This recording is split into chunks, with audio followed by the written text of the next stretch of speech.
Hola, en este video vamos a comenzar a hacer una revisión de algunos detalles importantes acerca del manejo de la memoria principal por parte de los sistemas operativos. Previamente ya habíamos mencionado varios de los recursos que se comparten en el caso de los sistemas operativos. Por ejemplo, uno de ellos pues, es el procesador.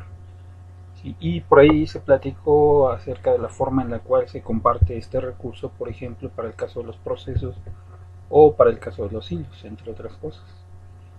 Bueno, en esta ocasión vamos a comenzar a revisar algunos detalles que tienen que ver con otro de los dispositivos, un dispositivo muy importante, que es la memoria principal, que es otro recurso que también se encuentra compartido entre los diferentes procesos. De alguna manera, el sistema operativo tiene que proporcionarnos o implementar diferentes características, diferentes técnicas para llevar a cabo la administración de este recurso tan importante, de tal forma que podamos proporcionárselo a los diferentes procesos que ejecutamos en nuestro sistema. Bueno, previamente habíamos mencionado por ella este recurso, habíamos visto por ejemplo un esquema como el que se muestra en la imagen.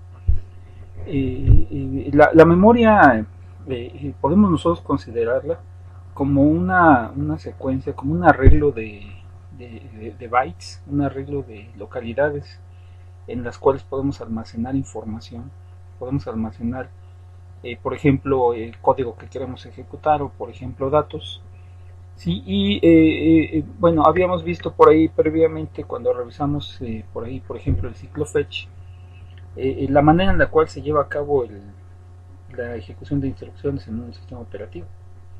¿Sí? Por ahí habíamos mencionado, por ejemplo, tenemos este tipo de elemento en nuestro esquema, este esquema que tenemos aquí muy sencillo de un CPU, ¿sí? En donde tenemos nosotros nuestro contador de programa, ¿sí? El PC.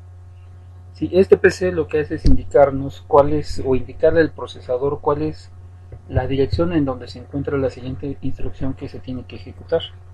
¿Sí? Y bueno, si recuerdan el ciclo fetch, a grandes rasgos, la manera en la cual se lleva a cabo esa ejecución es la siguiente. Lo que hacemos es utilizando esta dirección, ¿sí? Haciendo uso del bus de direcciones, ¿sí? De alguna forma se accede a la dirección de memoria indicada por el PC, se recupera la instrucción la cual se coloca por ejemplo en el registro de instrucciones, ¿sí? A continuación se tiene que decodificar, es decir, tenemos que verificar cuál es el tipo de instrucción que nos están solicitando ejecutar. Si esa instrucción requiere, por ejemplo, operandos, pues esos operandos también tenemos que recuperarlos desde la memoria, ¿sí? También haciendo uso de las direcciones. ¿Sí? Recuperamos esa información y una vez que ya la tenemos, pues entonces llevamos a cabo la ejecución de la instrucción dentro de nuestro procesador. ¿Sí? Y una vez que terminamos esa instrucción, es muy probable que esos mismos datos tengan que devolverse a alguna localidad de la memoria. Entonces, constantemente estamos nosotros teniendo acceso a la memoria. ¿Sí? Y de hecho, bueno, como ya se ha mencionado por ahí en alguna ocasión, una vez que comenzamos nosotros a llevar a cabo la ejecución de nuestro sistema operativo y de nuestros procesos, pues todo lo que se tiene que ejecutar tiene que estar ubicado en la memoria. ¿Sí? Todas las instrucciones, todos los datos que se van a procesar por parte de los procesos, por ejemplo, la información que se genera a partir de los procesos, también se almacena inicialmente en la memoria y eventualmente pues, esa información posiblemente también se respalde en algún dispositivo. ¿Sí? Pero en principio pues todo lo que nosotros vamos a procesar se tiene que encontrar en la memoria. Entonces, bueno, el sistema operativo, una vez que nosotros lo ponemos a ejecutar, ¿sí? Tiene que tomar este recurso y tiene que ver la forma de administrarlo de tal manera que pueda irle asignando algunas localidades a ciertos procesos, a los procesos que se van ejecutando. Sí, además, pues hay una parte que también tiene que estar reservada para el sistema operativo, ¿sí? Entre otras cosas. Entonces, eso es un dispositivo muy importante. Vamos a platicar nosotros algunos detalles de la forma en la cual se lleva a cabo el manejo, ¿sí? De este tipo de dispositivo. Por ahí habíamos mencionado también previamente, habíamos mostrado por ahí un esquema como este, como el de la imagen, Sí, en donde tenemos, entre otras cosas, pues tenemos un bus de datos, por ejemplo, que se utiliza para poder recuperar información, por ejemplo, de los dispositivos, los diferentes dispositivos que tenemos, para poder compartir información con esos dispositivos. Sí, aparte de ese bus de datos, pues tenemos un bus de direcciones, sí, que es un canal a través del cual nosotros vamos a poder, una vez que contamos con una dirección de memoria, a través del bus de direcciones vamos a poder recuperar la información o acceder a la información, si quieren verlo de esa forma, acceder a la información que se encuentra en esa localidad de memoria, ¿sí? Para poder llevar a cabo, por ejemplo, la ejecución de instrucciones como el ejemplo sencillo que tenemos por acá, ¿sí? Entonces, bueno, hay varios detalles aquí que son importantes de revisar acerca del manejo de la memoria. Uno de ellos, pues, es un dispositivo muy importante que, entre otras cosas, puede tener una influencia muy importante, puede determinar incluso en buena medida el rendimiento de nuestro sistema de cómputo. No totalmente, porque, bueno, pues hay que tener en cuenta que aquí, pues, principalmente el que influye en ese rendimiento pues es el procesador, pero también, bueno, la manera en la cual se hace uso de la memoria o el tipo de memoria que tenemos incluso. ¿Sí? Y bueno, para poder mejorar esta parte, ¿sí? Entre otras cosas, pues en las arquitecturas actuales se han venido haciendo con el tiempo diferentes mejoras. Aparte de, por ejemplo, contar actualmente con memorias que manejan una velocidad de acceso mucho más rápido, si también la arquitectura del mismo procesador se ha visto modificada para poder proporcionar un mejor rendimiento respecto al manejo de la memoria, ¿sí? Respecto al espacio en el cual se almacenan las instrucciones que se van a ejecutar.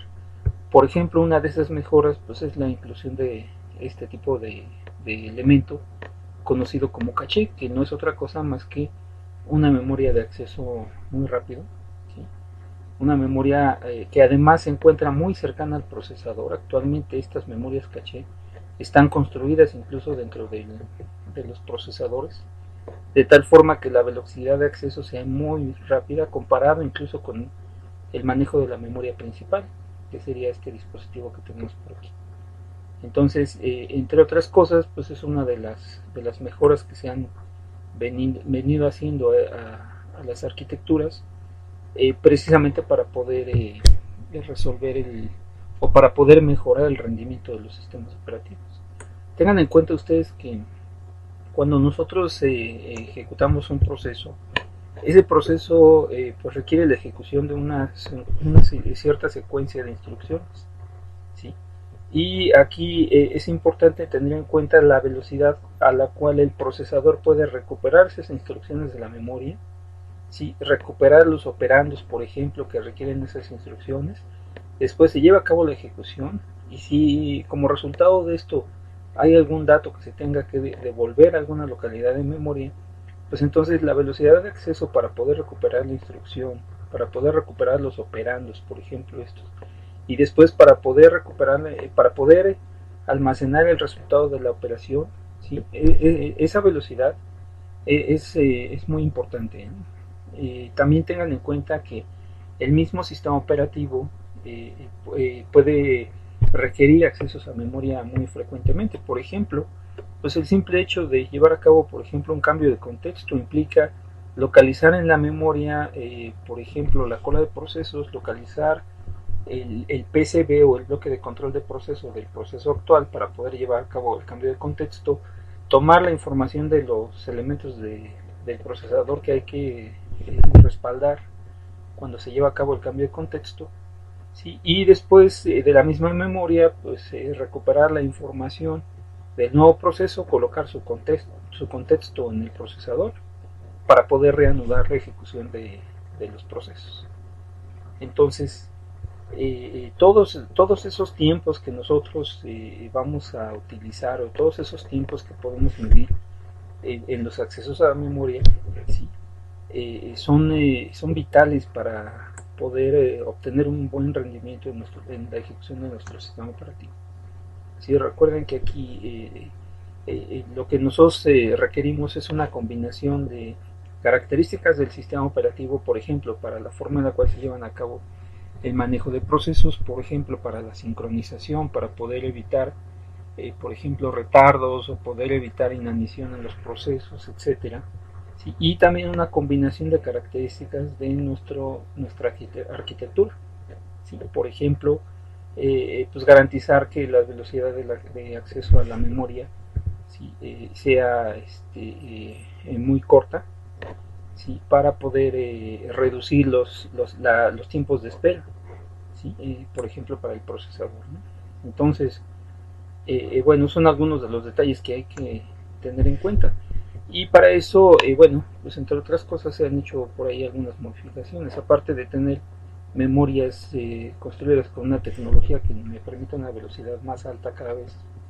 Sí, también tenemos cambios en las arquitecturas de nuestros procesadores. Por ejemplo, pues la inclusión de esta caché que mencionábamos, ¿sí? Que ya hemos por ahí mencionado.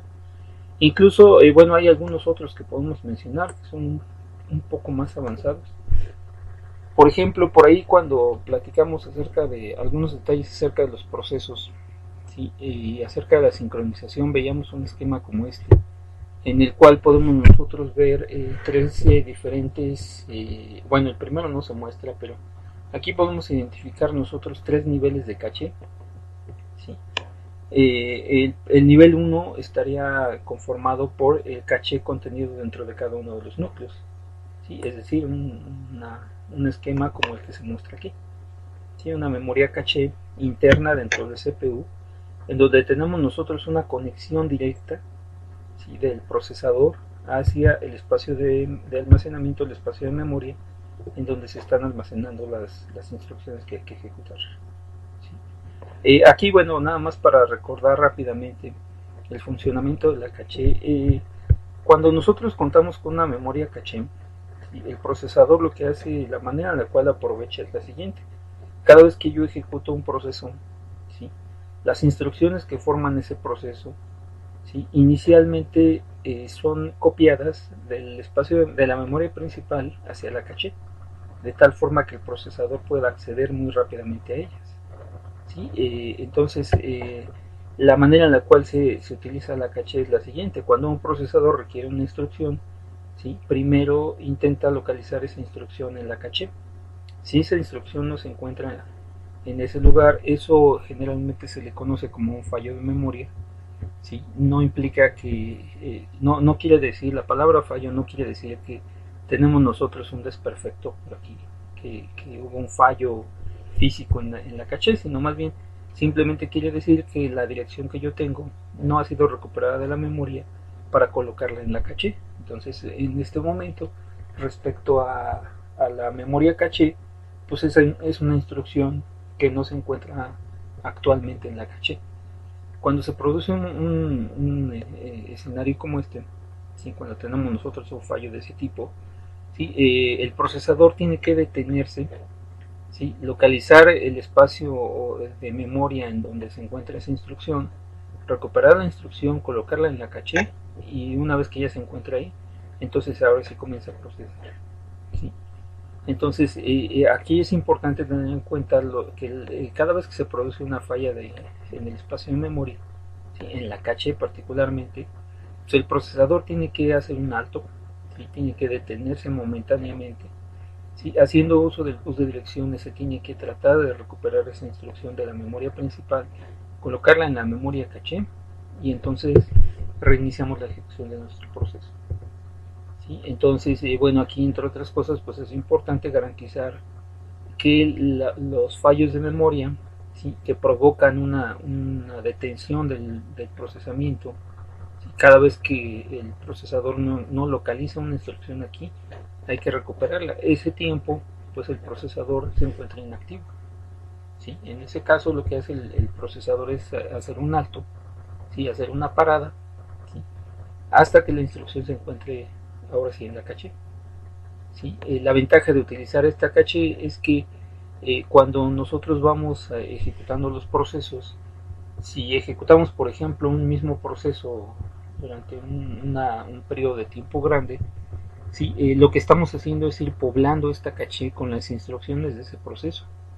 Entonces, si ese proceso se continúa ejecutando, ¿sí? Nuestro procesador ya es muy probable que las instrucciones que forman el proceso las encuentre ya en la caché, ¿sí? Porque conforme va pasando el tiempo y vamos nosotros ejecutando ese proceso, sus instrucciones van poblando cada vez más esta caché.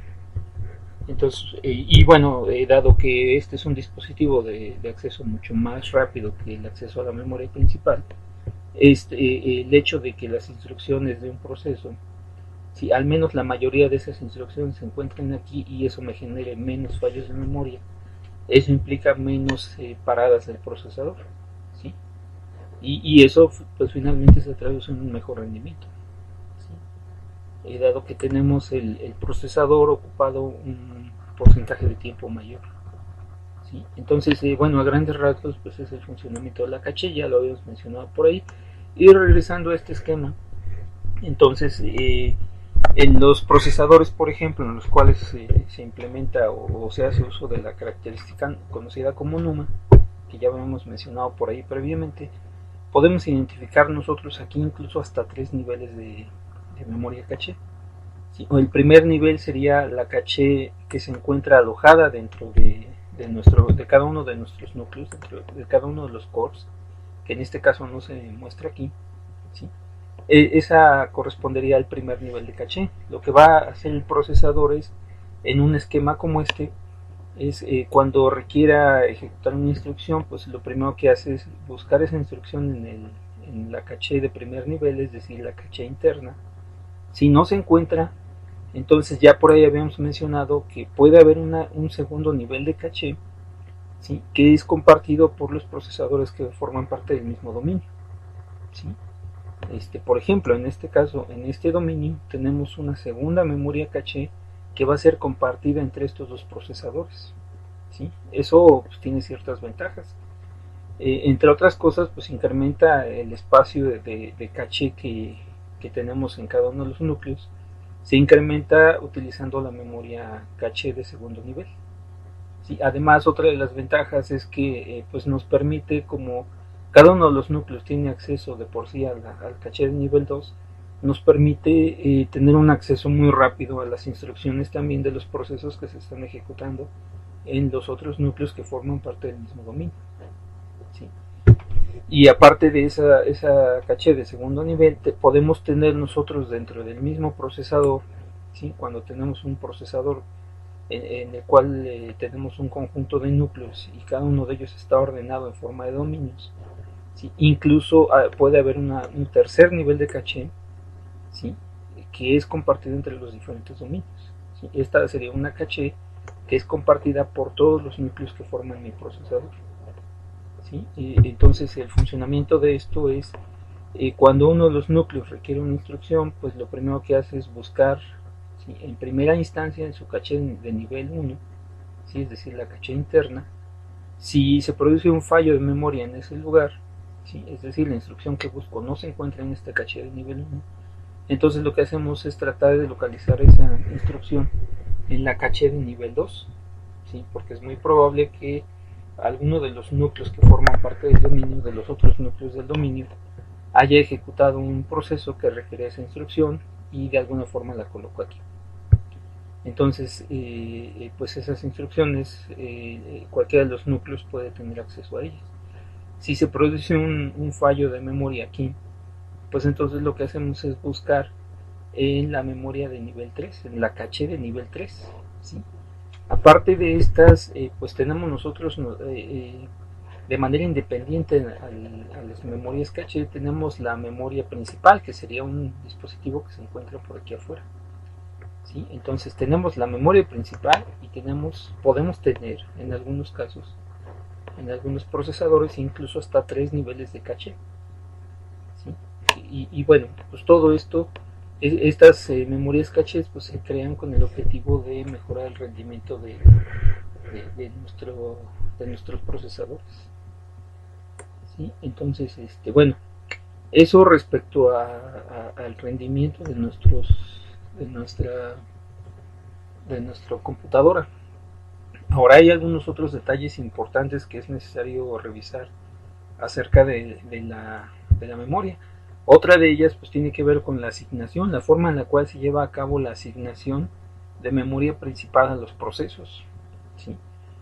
A grandes rasgos, por ejemplo, podemos mencionar un esquema como este. Tenemos nosotros un espacio de memoria.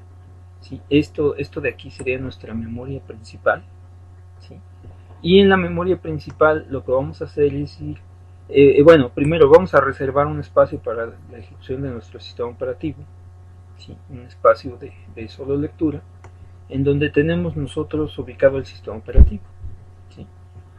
Y el resto del espacio de nuestra memoria lo vamos a dedicar para poder asignar o para poder reservar espacio para la ejecución de nuestros procesos. ¿Sí? Ahora, habíamos mencionado por ahí, y entre otras cosas, cuando hicimos la introducción de algunos de los conceptos del curso, y también por ahí en el manejo de procesos para el caso del PCB, habíamos mencionado algunos de los atributos o de los datos que se almacenan en el caso del PCB. Entre otras cosas, pues seguramente recuerdan que se almacena por ahí un par de datos. ¿Sí?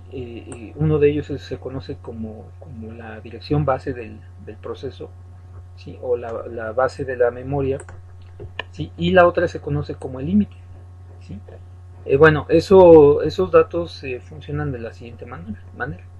La base pues corresponde a la dirección más baja de memoria. Una vez que el sistema operativo le asigna un espacio de memoria a nuestro proceso, ¿sí? La dirección más baja, esa se va a considerar como la dirección base. ¿Sí? Allí es donde comienza, es la base para todas las direcciones de nuestro proceso. Ahí es donde comienza el espacio de memoria de mi proceso. ¿Sí? Y el límite, ¿sí? El sistema operativo no almacena la última de las direcciones, lo que almacena es solamente la base, es decir, la dirección más baja, y la cantidad de espacio que le está reservando al proceso, que es lo que se conoce como límite. ¿Sí? Y esa combinación de base más límite lo que hace es determinar el espacio de memoria asignado al proceso, que en este contexto se le conoce como el espacio de direcciones del proceso. Por ejemplo, si nosotros estamos reservando aquí de la dirección 2000 a la dirección 2999, ¿sí? Cada una de estas indica cuál es la dirección base de cada proceso. Por ejemplo, esta sería la dirección base del proceso A, la dirección base del proceso B, etc. Entonces, por ejemplo, para el caso del proceso B, su dirección base sería 2000 y su límite sería de 1000. ¿Sí? Es decir, este proceso ocupa las direcciones 2000 a 2999, porque la dirección 3000 ya correspondería al siguiente proceso. Por ejemplo, en este caso pues estamos suponiendo nosotros una asignación muy sencilla. ¿Sí? Únicamente lo que hacemos es reservar o asignar espacios de memoria de tamaño 1000 bytes para cada proceso. ¿Sí? Esto, bueno, nada más con fines del ejemplo. ¿Sí? Entonces, bueno, esto determina, ¿sí? Cuál es el espacio de direcciones del proceso. Recuerden, en este contexto, estas direcciones reservadas para el proceso se conocen como el espacio de direcciones del proceso. Bueno, ese espacio de direcciones, una vez asignadas, el proceso las puede utilizar, por ejemplo, para poder también llevar a cabo una división, por ejemplo, una división lógica dentro de ese espacio, por ejemplo, para poder alojar cada una de las partes que corresponden a nuestro proceso. ¿Sí? Por ejemplo, si suponemos nosotros para estos procesos que tenemos, en particular para el proceso B, si suponemos nosotros que vamos a hacer uso de un modelo de memoria muy sencillo en el que solamente tenemos un segmento de código, segmento de datos, segmento extra y segmento de stack. Por ejemplo, una vez que ya se le asigna su espacio de direcciones al proceso, pues ese espacio se puede utilizar, se puede dividir internamente de manera lógica en una secuencia de localidades en donde cada una de ellas va a alojar a uno de los espacios a uno de los segmentos que se requieren para la ejecución del proceso. Por ejemplo, pues estas direcciones, las más bajas, podrían corresponder al segmento de código, después el segmento de datos, etcétera. ¿No? Aquí estamos suponiendo nosotros el uso de un modelo de memoria muy sencillo, no hay BSS y algunos otros detalles por ahí que pueden encontrar ustedes como parte del espacio de direcciones de un proceso. Entonces, bueno, este es, por ejemplo, una de las formas, un ejemplo muy sencillo de la manera en la cual se lleva a cabo la asignación. Hay varios detalles aquí que son importantes. Por ejemplo, uno de ellos, pues, ¿qué pasa si cada uno de los procesos tiene un tamaño diferente? ¿De qué manera le vamos a asignar el espacio de memoria a los procesos, por ejemplo? O, por ejemplo, ¿de qué manera resolvemos el siguiente problema? Tenemos un proceso, vamos a suponer que el proceso C, ¿sí? Tenemos un proceso que para su ejecución requiere un espacio de memoria de esta forma, ¿sí? Es decir, un espacio de memoria que supera los límites que tiene en nuestra memoria principal. Entonces, ¿de qué manera podemos nosotros alojar un proceso de ese tipo? ¿Sí? O por ejemplo, hay otro que también puede ser muy importante y que también puede implicar algunas limitaciones en nuestro sistema operativo, ¿sí? Por ejemplo, por ahí habíamos mencionado el grado de multiprogramación de un sistema operativo, ¿sí? Que entre otras cosas quiere decir a grandes rasgos la cantidad máxima de procesos que puede haber en ejecución en un sistema operativo, ¿sí? Por ejemplo, en el caso de nuestro ejemplo que tenemos aquí, en donde la dirección de memoria más alta es la 4999, ¿sí? Si suponemos nosotros que esta asignación de memoria a nuestros procesos es únicamente de 1000 bytes, pues entonces nuestro grado de multiprogramación en este caso es de 4, porque es la cantidad máxima de procesos que podemos alojar, ¿sí? Bueno, en la práctica, pues eso, esa limitante puede ser bastante difícil de manejar hasta cierto punto, ¿no? Porque hay formas de manejarla. Por ejemplo, nada más les comento muy rápido, una manera de aumentar el grado de multiprogramación de nuestro sistema, ¿sí? Con un espacio de memoria como el que tenemos en el ejemplo sería pues manejar una cola de procesos en la cual podamos nosotros determinar, ¿sí? A partir de esa cola de procesos cuál es el proceso en caso de que aparezca un proceso nuevo, ¿sí? Y ya no tenemos nosotros espacio aquí suficiente para poder asignarle, ¿sí? Una estrategia que se ha seguido por ahí o que se ha propuesto es, bueno, si yo tengo estos 4 procesos y por ejemplo el proceso A se encuentra en este momento en detenido, ¿sí? Por alguna razón, posiblemente esté esperando que se resuelva una operación de entrada y salida, por ejemplo. Entonces, todo lo que podemos hacer es tomar ese proceso, enviarlo a la memoria virtual, ¿sí? Y el espacio que dejamos libre nosotros por aquí lo podríamos utilizar para un proceso nuevo. Y esa es una forma, por ejemplo, en la cual podríamos nosotros hacer que el grado de multiprogramación de nuestro sistema sea un poco más grande. ¿Sí? La otra forma, por ejemplo, sería, pues vamos a reservar un espacio de memoria más pequeño para cada uno de los procesos. En lugar de 1000 bytes, pues vamos a darles 500 bytes a cada uno y con eso lo que hacemos es duplicar en la cantidad de procesos que tenemos aquí.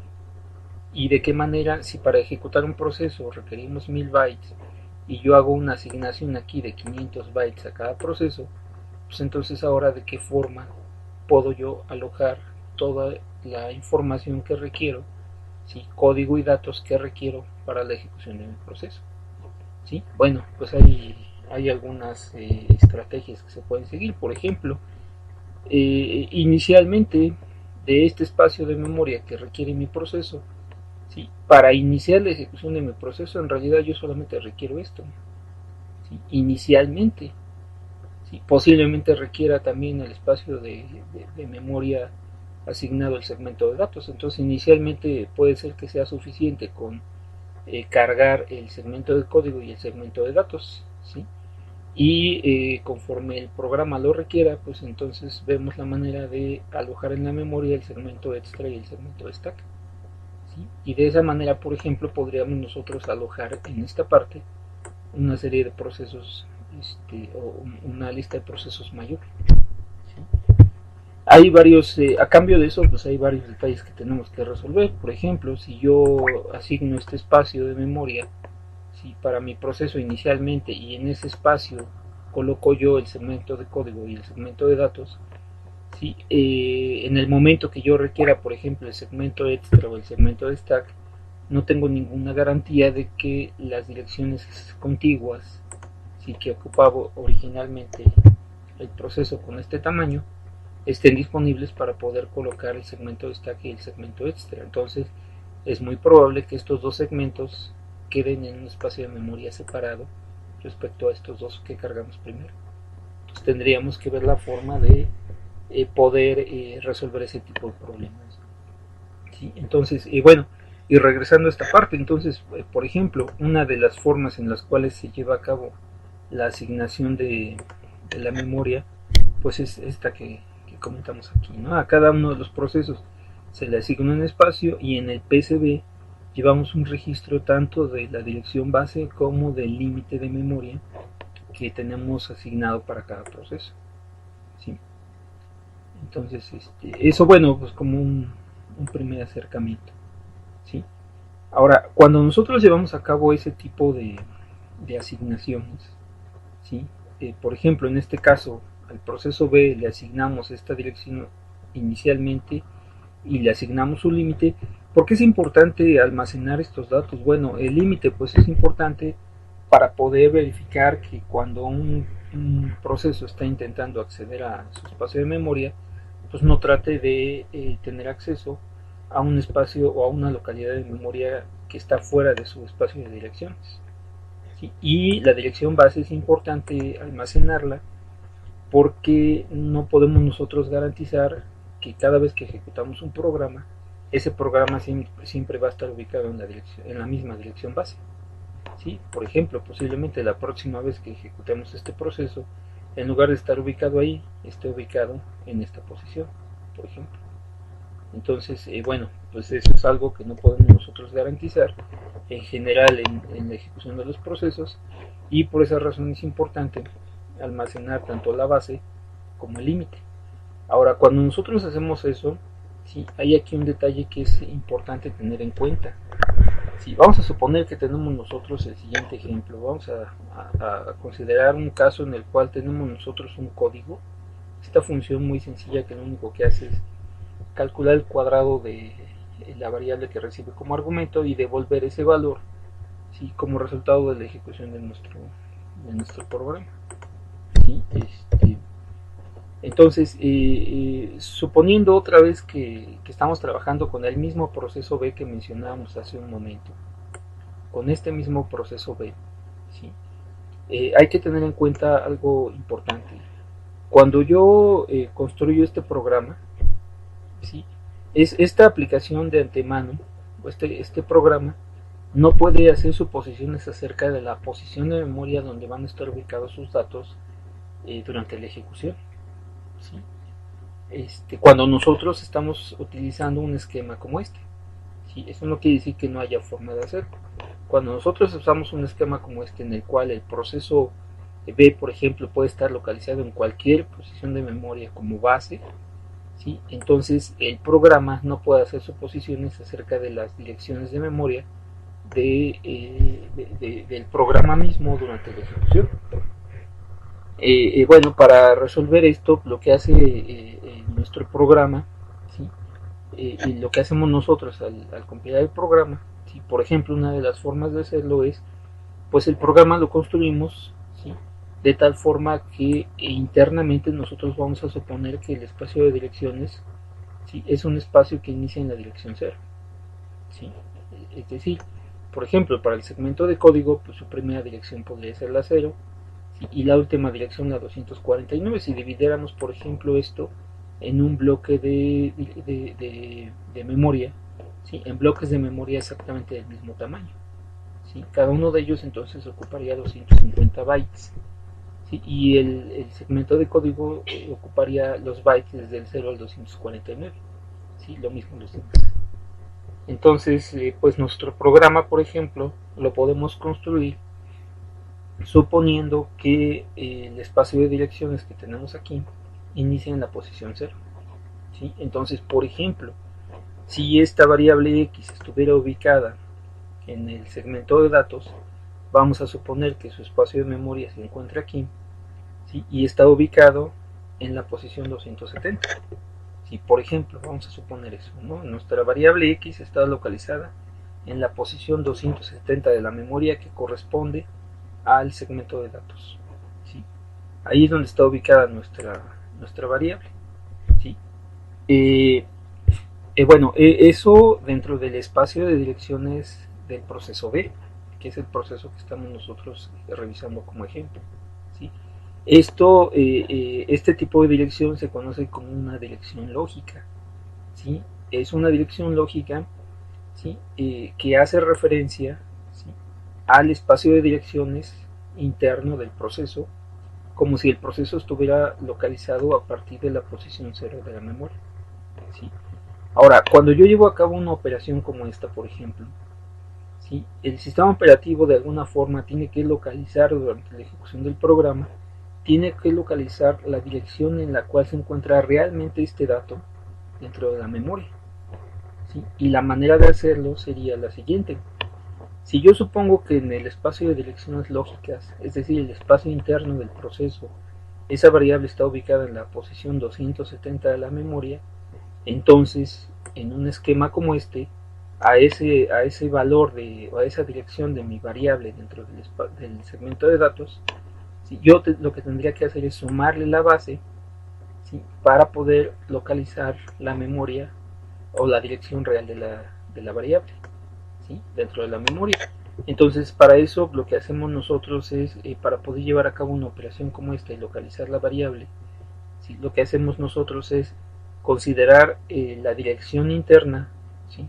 Dentro del proceso, ¿sí? Y a esa dirección sumarle la base, ¿sí? Para el ejemplo que tenemos nosotros, en este caso nuestro proceso B, en el ejemplo que veíamos arriba, tiene como dirección base el 2000 y la base y el límite tienen un valor, la base más el límite tiene un valor de 3000, ¿sí? Entonces, para poder localizar la variable, pues lo que hago es tomar la base, sumarle la dirección de mi variable internamente, y esto lo que me va a dar es la dirección real de la variable, que en este caso se le conoce como la dirección física.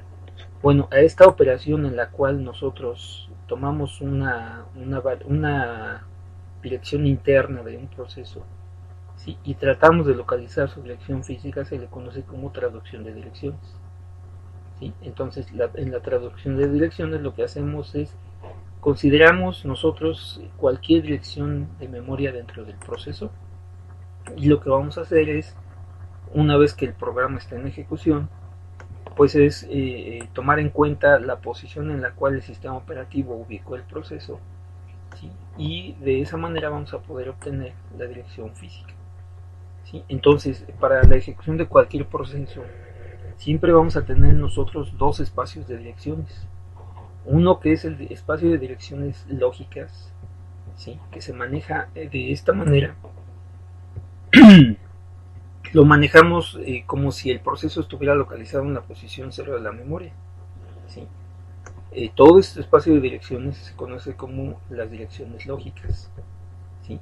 Ahora, el programa, para poder construirlo, para poder compilarlo incluso, ¿sí? Siempre podemos nosotros hacer referencia aquí dentro al espacio de direcciones lógicas, ¿sí? Pero una vez que el programa está en ejecución, es necesario llevar a cabo la traducción de las direcciones para poder localizar la dirección física, ¿sí? Y para eso lo que hacemos es simplemente hacer uso de la dirección de memoria que le asignó el sistema operativo a nuestro proceso, ¿sí? De hecho, pensando justo en ese ejemplo, ¿sí? Aquí vamos a introducir nosotros un elemento más que seguramente ya conocen, ya han escuchado por ahí, ya lo han visto en sus cursos anteriores, que es este elemento que tenemos aquí conocido como la unidad de manejo de memoria, ¿sí? Cuando nosotros queremos llevar a cabo, por ejemplo, esa instrucción que veíamos, ¿sí? En el espacio de direcciones lógicas, el proceso hace referencia a la X como el dato que se encuentra ubicado en la dirección de memoria 270.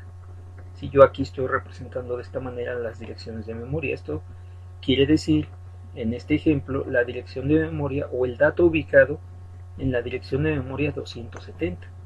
Así que en el espacio de direcciones de mi proceso B, en el espacio de direcciones lógicas, hace referencia a una variable que se encuentra dentro del segmento de datos, ¿sí? A una variable ubicada dentro de su espacio de memoria o de su espacio de direcciones, ¿sí?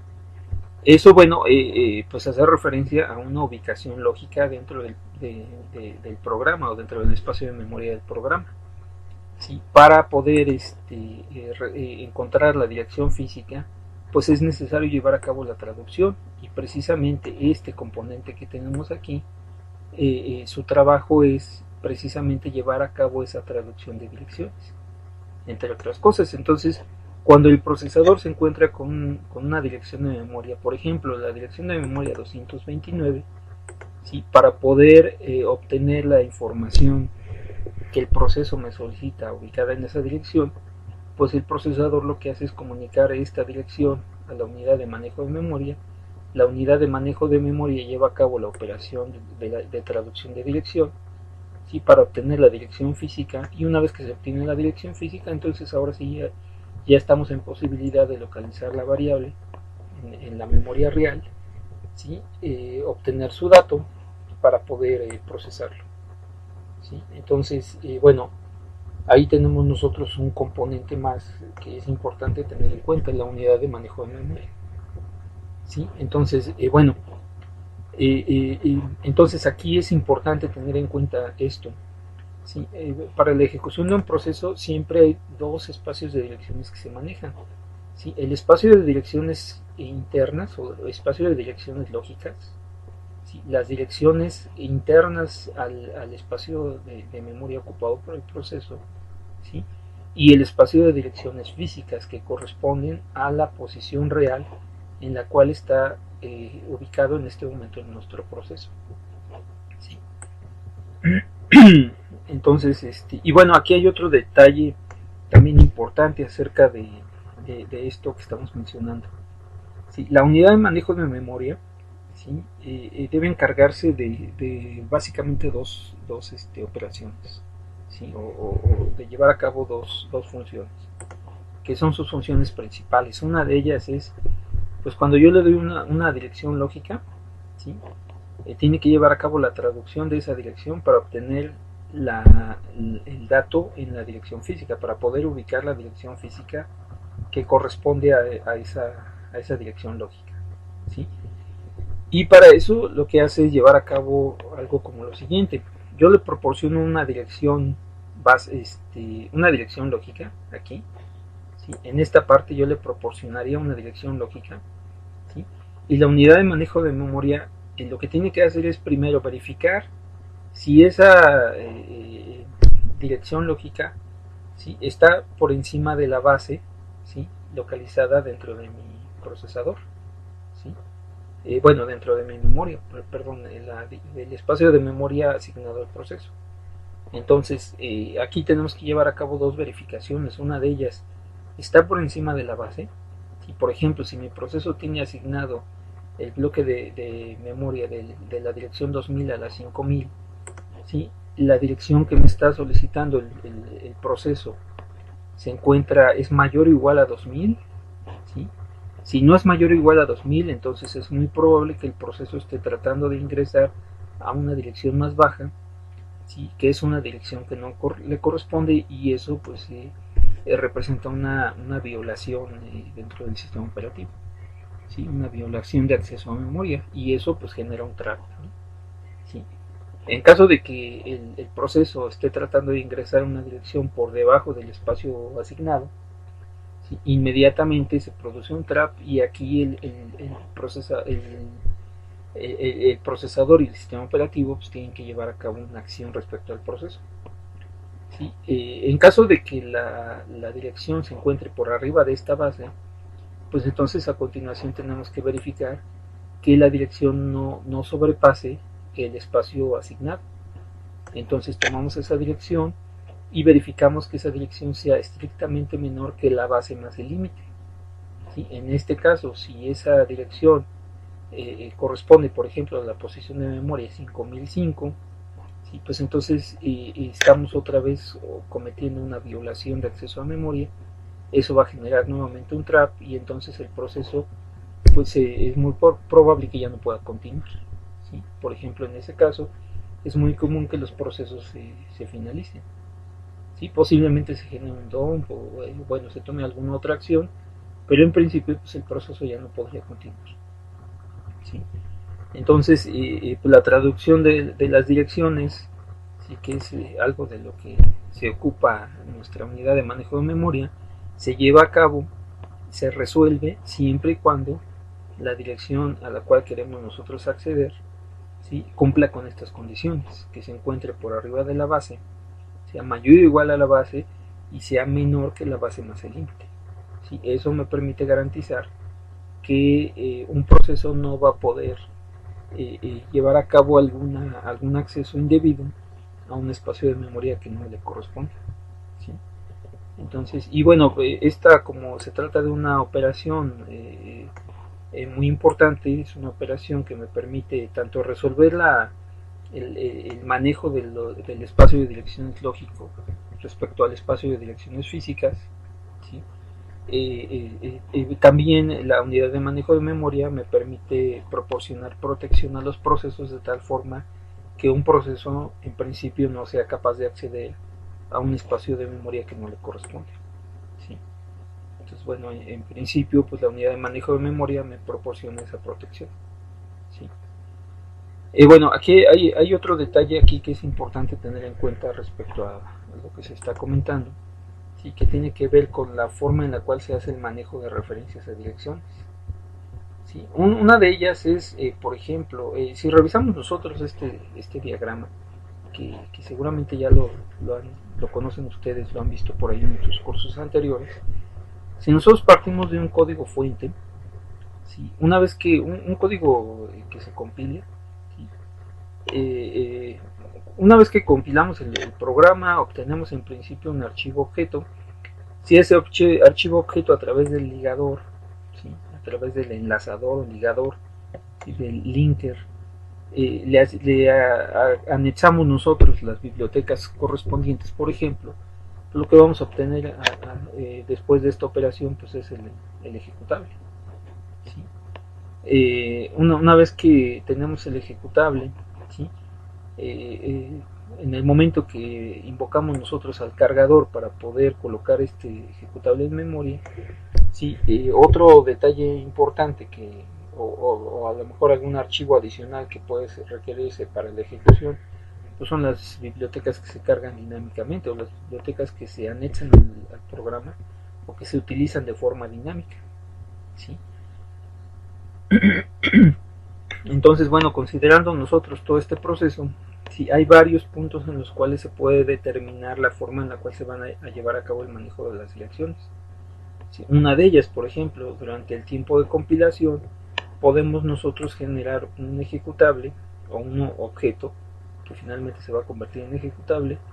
Podemos nosotros determinar aquí, ¿sí?, que las direcciones que va a utilizar nuestro proceso estén dadas de forma absoluta, ¿sí?, lo que se conoce como código absoluto, ¿sí?, de tal manera que para la ejecución del proceso siempre vamos a requerir que el sistema operativo le asigne el mismo espacio de memoria, ¿sí?, cada vez que mandamos a ejecutarlo. Por ejemplo, ese era el funcionamiento de algunos sistemas viejos, como por ejemplo MS2, ¿sí? Aunque en la actualidad también podemos encontrar ese tipo de código, ¿sí?, código absoluto, ¿sí?, en el cual durante la compilación se determina el uso de direcciones estáticas, ¿sí?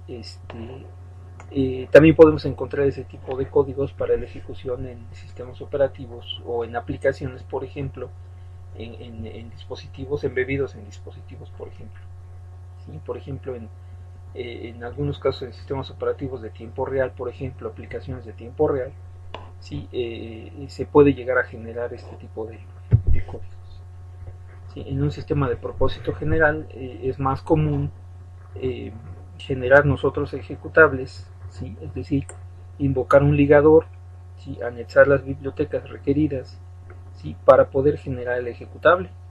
Cuando nosotros construimos un ejecutable de esa forma, ¿sí? El manejo de las direcciones se determina en el tiempo de carga, es decir, cuando nosotros solicitamos recursos para la ejecución del proceso y el sistema operativo determina la ubicación de nuestro proceso, que es básicamente este esquema, en ese punto es donde se determina la forma en la cual o la ubicación de las direcciones de memoria, ¿sí?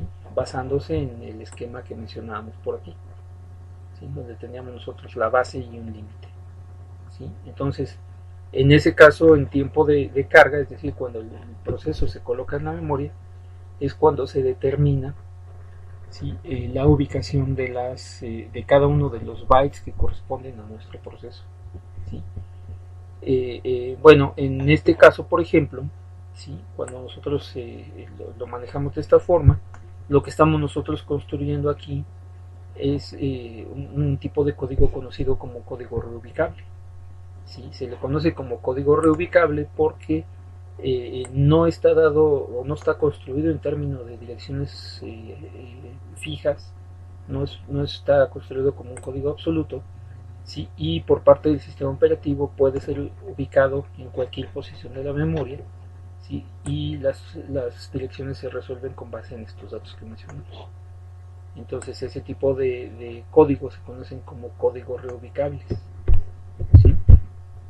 Bueno, en este contexto, cuando tenemos nosotros códigos reubicables, este registro base, ¿sí? Recibe el nombre también de registro de ubicación, ¿sí? Que es el mismo dato, pero es un registro que puede estarse variando durante la ejecución del proceso, ¿sí?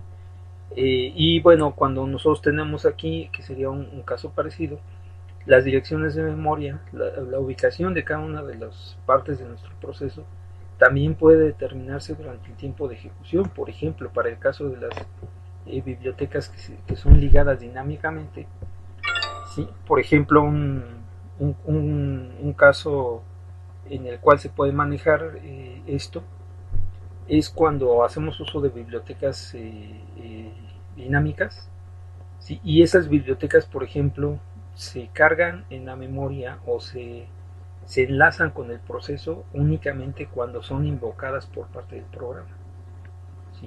Entonces, en tiempo de ejecución es cuando se determina la manera o la ubicación de este tipo de códigos que también van a formar parte de mi programa, ¿sí? Pero son códigos que son cargados dinámicamente, ¿sí? Bueno, en estos dos casos es cuando se maneja el código de reubicación. Bueno, este registro, sí, el registro base, en ese caso se conoce como registro de reubicación, ¿sí? También por la siguiente razón. Por ejemplo, yo puedo tener este mismo proceso, ¿sí? El proceso B.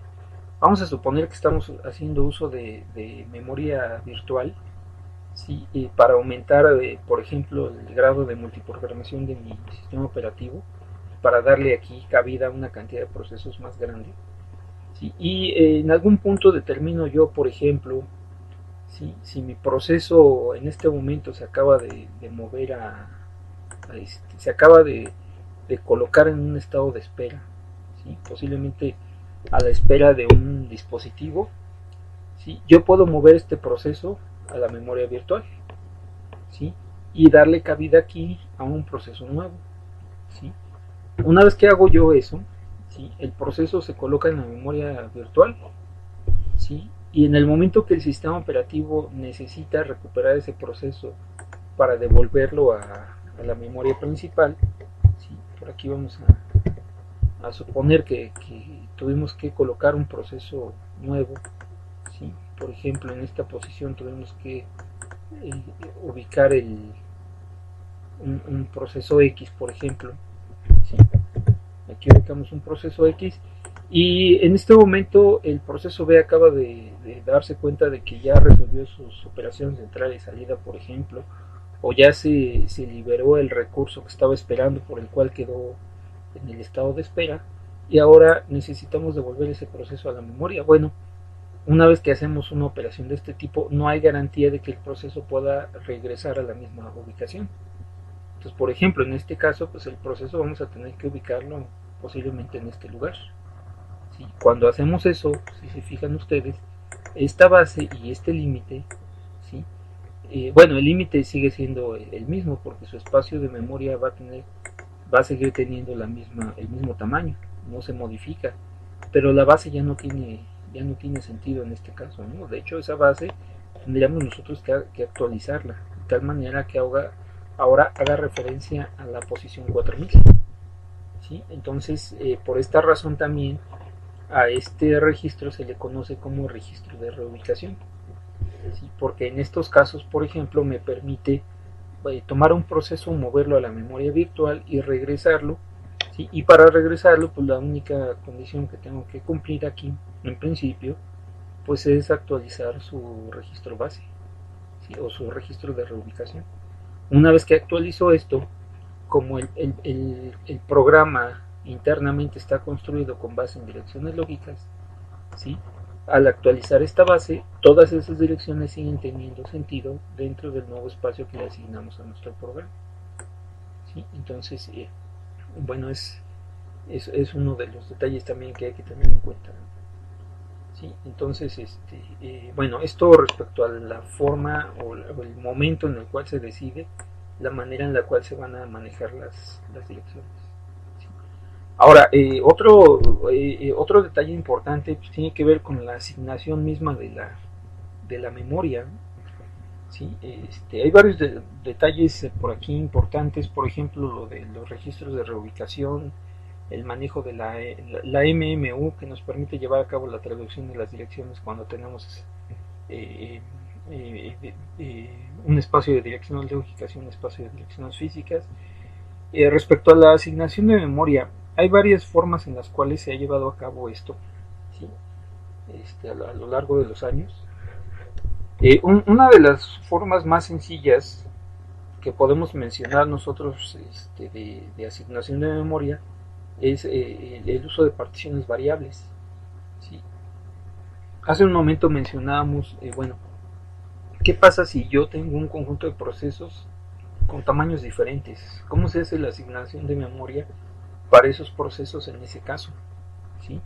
Bueno, pues una manera de hacerlo es utilizar lo que se conoce como particionamiento variable, ¿sí? Que no es otra cosa más que, bueno, cada vez que surge un proceso que requiere un espacio de memoria, pues verificamos cuál es el espacio que requiere, ¿sí? Y ese es el espacio que le vamos a asignar. Por ejemplo, para mi proceso 14, pues lo podría yo ubicar de esa manera, ¿sí? El siguiente proceso que me va a solicitar un espacio, vamos a suponer que es el proceso 92 y lo ubicamos en esta posición, ¿sí? A continuación, el proceso 125 hacemos exactamente lo mismo, ¿sí? Y a continuación el proceso 430. Vamos a suponer que el grado de multiprogramación de mi sistema está dado en términos de la cantidad de memoria que tengo, y entonces si hay un proceso nuevo pues va a tener que quedarse a la espera, ¿sí?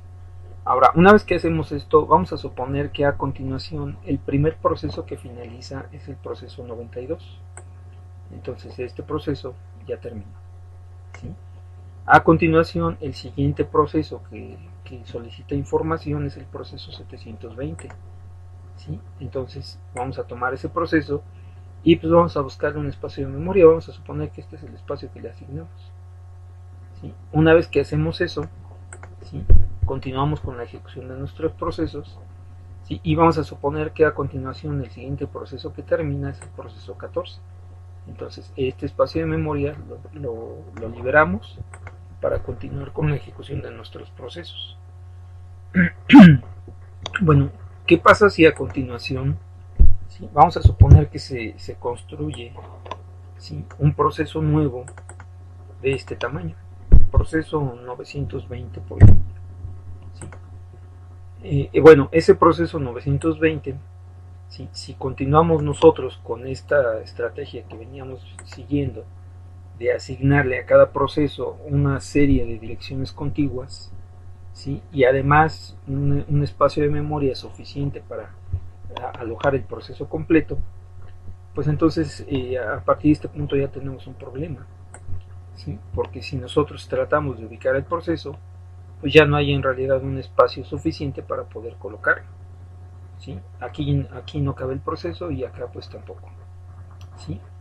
Entonces, y como para este tipo de asignación tenemos nosotros entonces las siguientes condiciones. Primero, pues tenemos que buscar un espacio de direcciones contiguas al proceso del tamaño suficiente para poder alojar el proceso completo, ¿sí? Bueno, cuando hacemos nosotros uso de esta estrategia, ¿sí? El manejo de la memoria comienza a sufrir este problema. Vamos a suponer que el siguiente proceso que finaliza es el 430, ¿sí? Si nosotros llevamos a cabo, tomamos estos procesos y los ubicamos en direcciones contiguas, ¿sí? Algo como esto, ¿sí? Si se fijan, ahora sí tenemos espacio suficiente para poder alojar el proceso nuevo, ¿sí? Pero para eso tendríamos que recurrir a tomar cada uno de los procesos y ubicarlos en espacios de memoria contiguos, ¿sí? Bueno, primero, cuando nosotros utilizamos una estrategia de este tipo, ¿sí? En el cual asignamos nosotros espacios de memoria de direcciones contiguas y además adaptadas al tamaño de cada proceso, se va produciendo aquí, conforme vamos nosotros ejecutando procesos y liberando espacio de memoria, se va produciendo algo que se conoce como fragmentación, ¿sí? Que no es otra cosa más que la condición en la cual comienza a colocarse la memoria, ¿sí? O la característica que comienza a mostrarse en la memoria, en la cual se comienzan a liberar espacios de memoria, ¿sí? Pero no en localidades contiguas, ¿sí? Que esto es análogo a la perdón, es análogo a la fragmentación que se presenta en el caso de los dispositivos de almacenamiento en algunos sistemas operativos, ¿sí? Entonces esto se conoce, ¿sí? Como fragmentación, ¿sí? Bueno, de manera más exacta se conoce como fragmentación externa, ¿sí? En la fragmentación externa lo que tenemos nosotros es que la memoria comienza a mostrar un comportamiento de tal forma que se comienzan a liberar espacios de memoria, ¿sí? Pero en localidades no contiguas. Puede ser que yo aquí tenga espacio de memoria suficiente para almacenar varios procesos, pero como no son localidades contiguas, pues entonces no voy a poder hacerlo, ¿sí? Bueno, para poder lidiar con esto, pues hay varias estrategias que se pueden seguir. Por ejemplo, una de ellas es conocida como compactación, ¿sí? Compactación de memoria, que precisamente quiere decir pues tomar todos estos procesos cuando se libera un espacio de memoria, tomar esos procesos, reubicarlos en localidades contiguas, ¿sí? Ya que estos procesos están construidos por la forma en la que se están ejecutando, están construidos como procesos reubicables, como código reubicable, pues simplemente tengo que recolocar esta información en una posición nueva, actualizar su registro base y el proceso debería poder seguirse ejecutando sin ningún problema. ¿Sí? Esta operación se le conoce como compactación. Bueno, después de llevar a cabo la compactación, ¿sí? El espacio de memoria disponible, ¿sí? Ahora sí puedo utilizarlo para darle cabida a una cantidad mayor de procesos. ¿Sí? Bueno, aquí el problema que tenemos nosotros es que pues, la compactación es un proceso, ¿sí? Que puede consumir mucho tiempo. Entonces en la práctica pues es poco viable utilizarla para resolver este tipo de problema, ¿sí? Y este tipo de problema se deriva de la estrategia que estamos usando para la asignación de la memoria, el hecho de tener que buscar localidades contiguas para asignar un proceso y además de tamaño suficiente para que el proceso pueda caber completo aquí, ¿sí? Eso pues es un problema que a la larga me provoca la fragmentación, ¿sí?